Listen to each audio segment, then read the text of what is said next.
morning, students. How are you today? Are you ready to create? Good! Let's get started. The elephants come home. A true story of 7 elephants, 2 people, and 1 extraordinary friendship. Written by Kim Topsig and illustrated by Hadley Cooper. The elephants come home. This is Lawrence. He loves animals.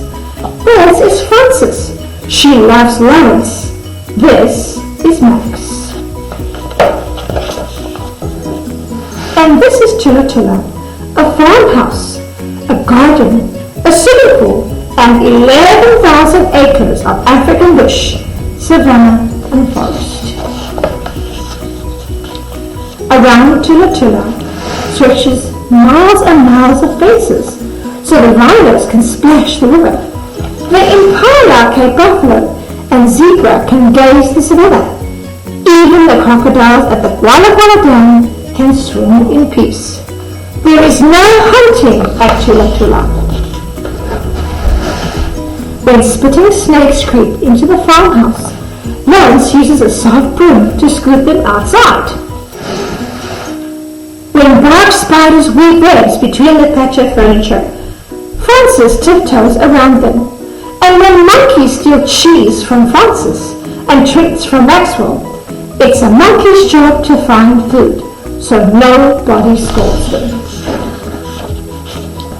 One day, a lady telephones. "Lawrence," she says, "will you adopt a herd of angry elephants?"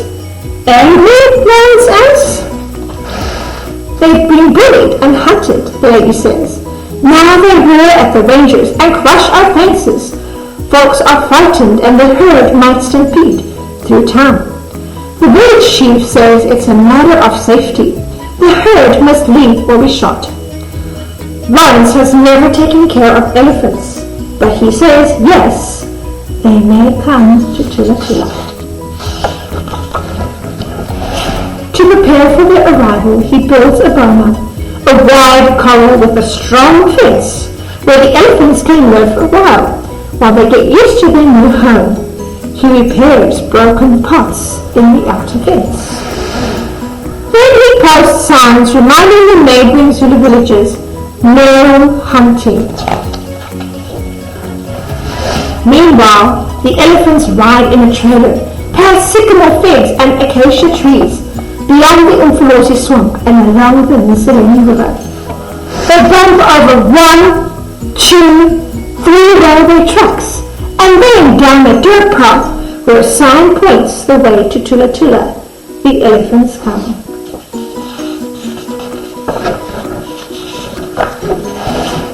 Down the ramp stomps the herd's leader, Nana. Then little Mandla, Big Frankie, and 4 others.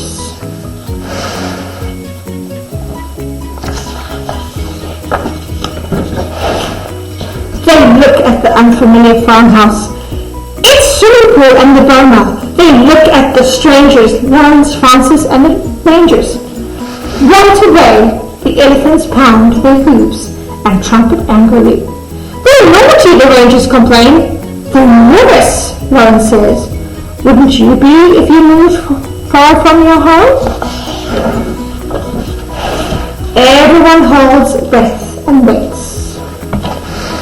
Finally, the elephants calm their noses and tromp into the boma. That night, while Lawrence and Frances sleep, Nana and Frankie heave their heads against a giant timbuti tree.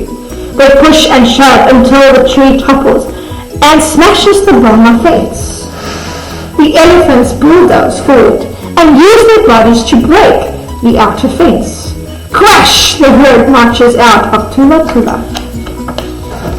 At sunrise, a worker cries, "The elephants are gone!" "Oh no!" Lawrence looks for the herd by the Nsileni River. Frances and Max look by the Gwala Gwala Dam. Word spreads and others look for them too.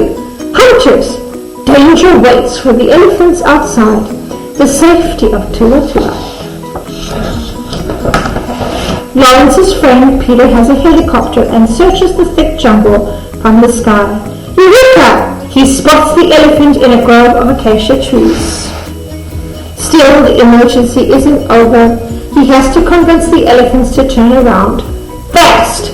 They are walking closer and closer to dangerous territory.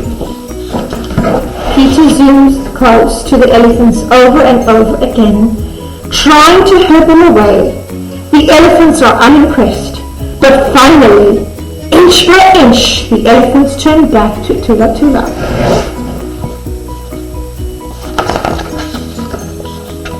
Back in the boma, the elephants bellow, throw dust and flatten their ears. They're dangerous, says the rangers. They're sad, says Francis. They're still scared, says Lawrence. The herd approaches the repaired boma fence, ready to knock it down again, but Lawrence stands in front of them. No, Lawrence says, please don't go. If you leave, your baby and your herd will be hurt. Nana curls her trunk and lifts her ears. Maybe you're worried about this new home and tired from the journey, Lawrence says. But if you rest, I'll take care of you. I will live with you day by day and camp with you at night. I will stay with you, and you will not be alone. Nana meets Lawrence's eyes for a moment.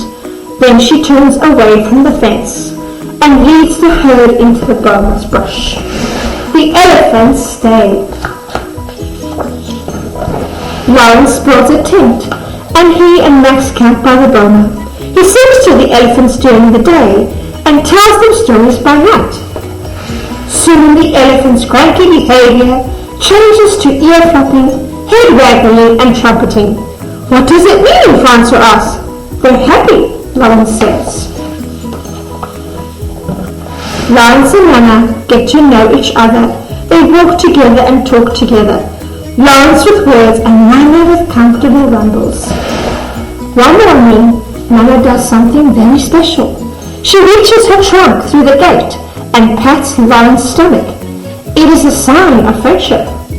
Lawrence knows he can trust the elephants now.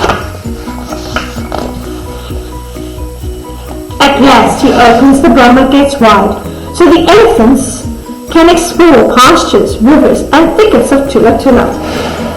The herd wanders off into the hills. They will graze the savannas. They will splash and play. They're home. Nana likes eating from Francis's garden. Swimming in the pool, Lawrence and Max move back into the house, and the elephants stroll to the lawn for regular visits, and camping on the porch to pat Lawrence's stomach. And whenever Lawrence goes away, somehow the herd knows the exact moment of his return. They always come to the house just in time to welcome him home. Years go by and the elephants spend more and more time far away. In the part of Tula Tula where the biggest acacia trees grow, a 12-hour journey from Lawrence and Francis' house. Lawrence and Francis continue to live in the farmhouse, sweeping spitting snakes, tiptoeing around webs and loving mice. Francis' garden grows lush and Lawrence's beard speckles with grey. The rhinos splash in the river, the Cape buffalo graves in the savannah, and the crocodiles at the Guala Guala Dam swim in peace. Every 3 years, Nana and the herd come for a visit. Then one sunny summer day, Lawrence dies. Somehow, deep in the brush of Tula Tula, the elephants know. Oh no. They begin their trek toward Lawrence's home. That very day, the journey passed the Mississippi River and by the sycamore figs across the savannah and beyond the Guala Guala Dam. They walk and they walk. The elephants come.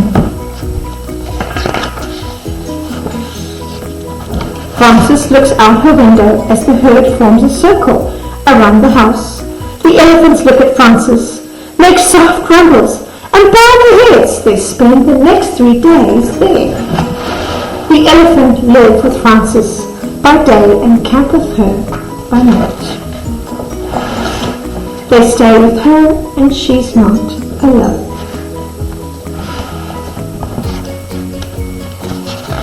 the end.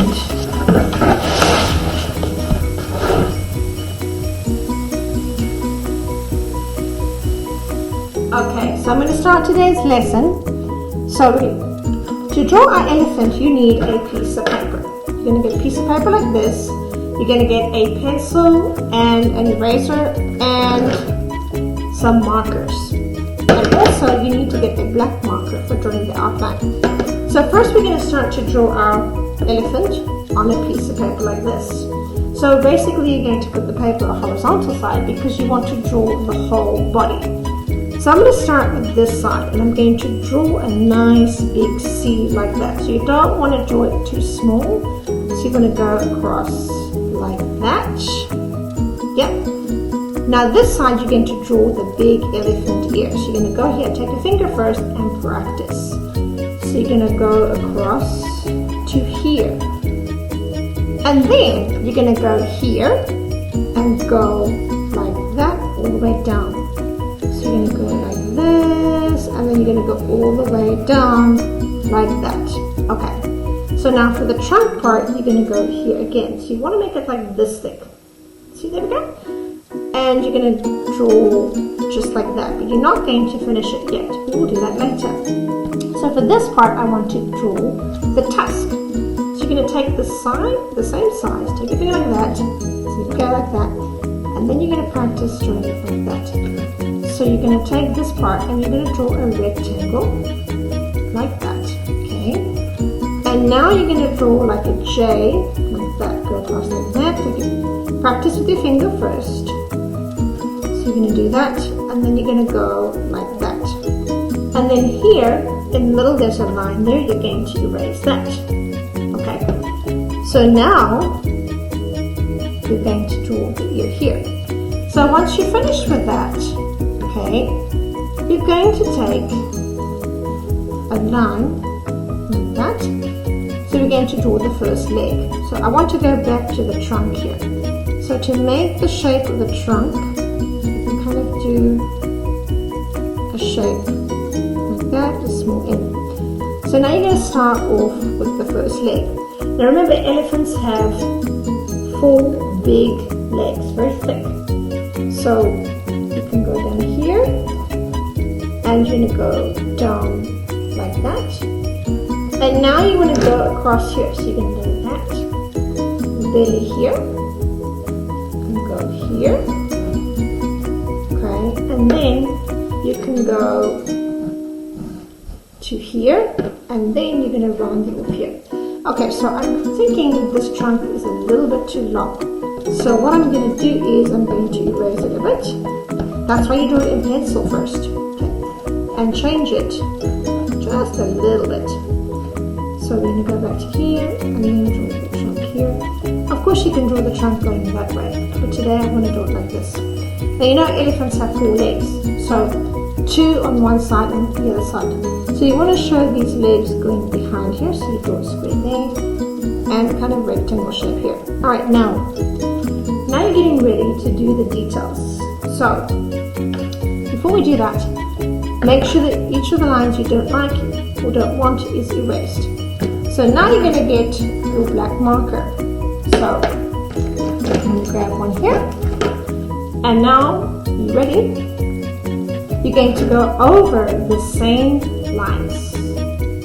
So you're going to go like that. And draw here. But remember, you don't want to draw that line because the tusk is going to go over. Then you're going to go like that, like that. Then you're going to draw your tusk on here. Then you want to go back and draw the ear, but you don't want it to close completely. So you're just going to go like that. And then you're going to draw the head part. Okay. And then when you go back to here, the first leg, remember to trace on the white, also on the pencil. Go here, and then you're going to draw here, like that, and go all the way like that. There you go, and then you got the basics. And of course don't forget, your elephant has a kind of tail. Okay. Elephants have very small eyes. They don't have very big eyes. So what you want to do is you draw a little dot, maybe a little circle, maybe some eyelashes. Okay. And then of course elephants also have toenails.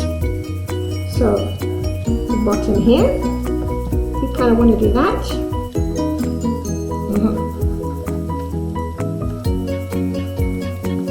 There we go. And you're going to put some lines here, but not all the way. So make the lines nice and curvy. Okay, there we go. Now, for the interesting part, you're going to fill up your elephant with lines and shapes. So we're going to first start off with different kinds of lines. So maybe you want to do a horizontal line. Maybe you want to do a zigzag line, up and down, up and down. Maybe you want to do a wavy line. And maybe you want to add some spirals. So you can do that. Okay. Fill up the entire side. Once you're done with that, you can fill your drawing with geometric shapes or with organic shapes. I'm going to use geometric shapes first. So I'm going to draw an oval. Maybe I want to draw a triangle. Maybe I want to draw a square. Maybe I want to draw a heart. And for the next one, you can do organic shapes. So organic shapes, that means it's shapes that you can find in nature, like leaves or seahorse or clouds. So maybe you can fill it up with organic shapes. Any kind of organic shape that you like. Doesn't have to be specific. And if you don't want to do that, that's also okay. And then of course this side, maybe you can continue with different lines. Diagonal going down, vertical. Maybe you want to do like horizontal. Okay. Now once I'm done with that, I can decide to do geometric shapes and organic shapes at the same time, and maybe some lines. Remember to fill up your whole elephant. Okay. So here we go, like that, like that. Okay. So I'm going to leave the face open because I don't want to fill it up just quite yet. Alright, now you're ready to color in the shapes. So what you're going to do first, color in the smaller shapes first. So when you take your marker, always remember, like I always say, put the lid on at the back. Otherwise, it's going to dry out. Easy way to remember, put on the cap, once on the back, or as I say, on the bottom. And once you're done, put the cap on and make sure that it clicks. Okay, so, alright, now you're going to start. So I want to use like warm colors. Warm colors are anything like red, orange, yellow. So the pinks. I'm going to use warm colors. Start off by shading the small shapes.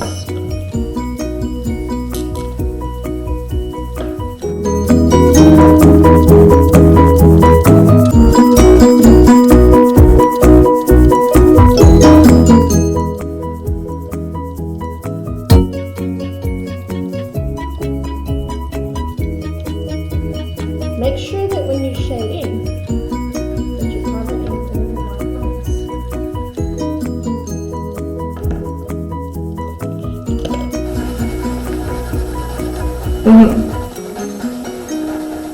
Great, okay. Now I can also decide to use some cool colors like purple, blue, and green. So I'm going to do this.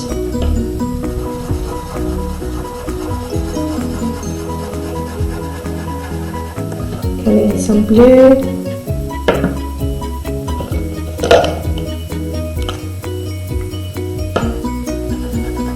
Some greens.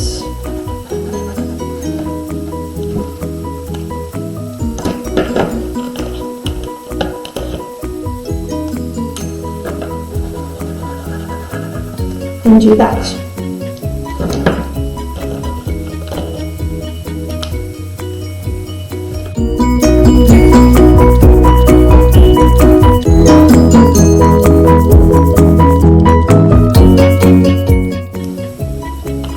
And then you can use both warm colors and cool colors.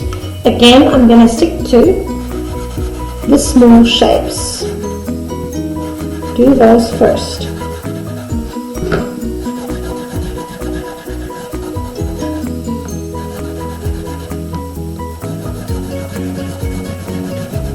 You can change, of course you can change it to any color that you like. So if you don't like the same colors as me, that's also okay.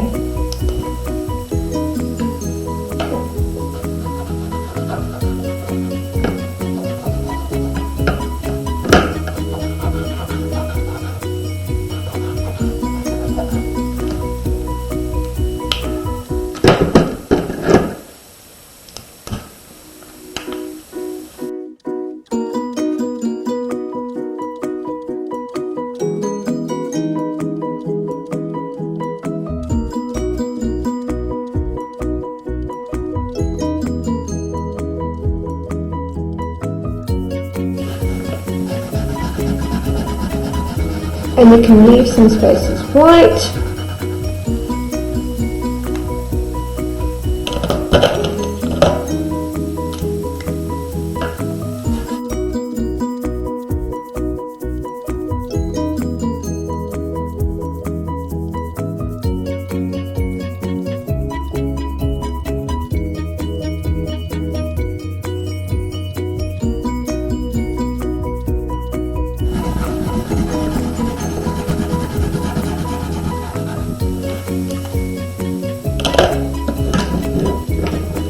Right, so once I've colored in the small shapes, now you can move on to the bigger shapes.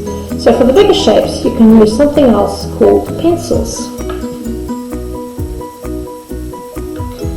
Now, once you've colored in the smaller shapes with a marker, you can use coloring in pencils to color in the bigger shapes. So start off by using one color. So I'm going to use my pencils.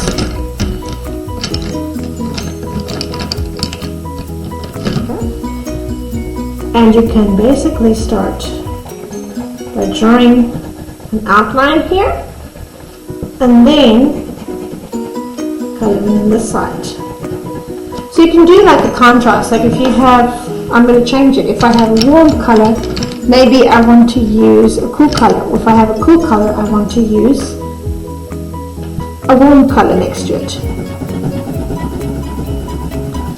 So you can start with that. Okay, do that like that. Then of course this side.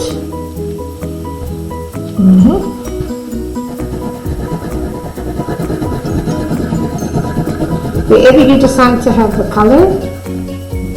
For now I'm not going to do the face just yet. Just want to do this part first.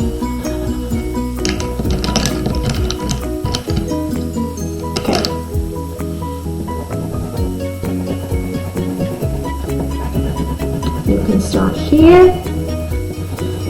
Of course, if you don't have coloring in pencils, you can also use watercolor.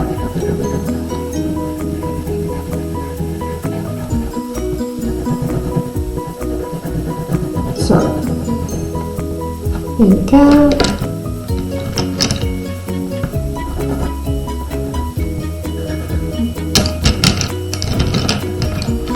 Try to find the color that you like.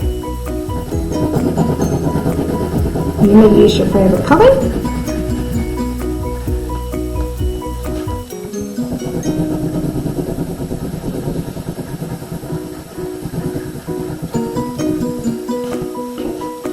You may decide to use the same color somewhere else. Okay. And then of course, go back to the same colors that you did before. Okay.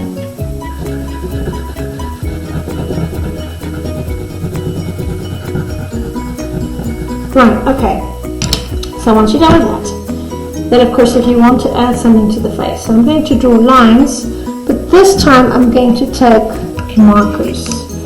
So I'm going to do the same thing again, and I'm going to use a coloured marker and just kind of draw different lines to add some detail. To add some detail. And go. Do that. Okay. This one. Do that. Like that. Like that. Okay. And again, I'm going to leave the face open because I want everyone to see the face. So for this part, I'll go back to a pencil and maybe choose a lighter color to color in with. So right here, shade it in, go all the way.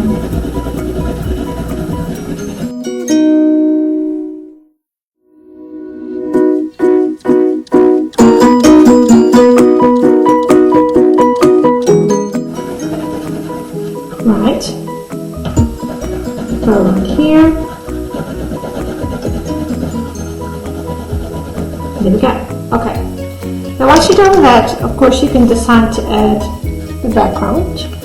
So again, I'm going to maybe add some grass. For grass, I'm going to use a horizon line here. So I'm going to start there and jump, jump, jump, jump. Maybe draw some lines like that, some lines going like that. You can of course color it in if you want to. I'm not going to do that. Draw some short lines here, draw some lines there, and there, and there, like that, like this, and like that.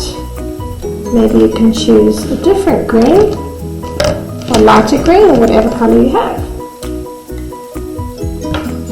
Like that, do that, do that, and do this, this, there you go, and there you go, done. And there you have your elephant. I hope you enjoyed this week's lesson. For now, I'm going to say goodbye, happy creating, and see you next time. Bye bye!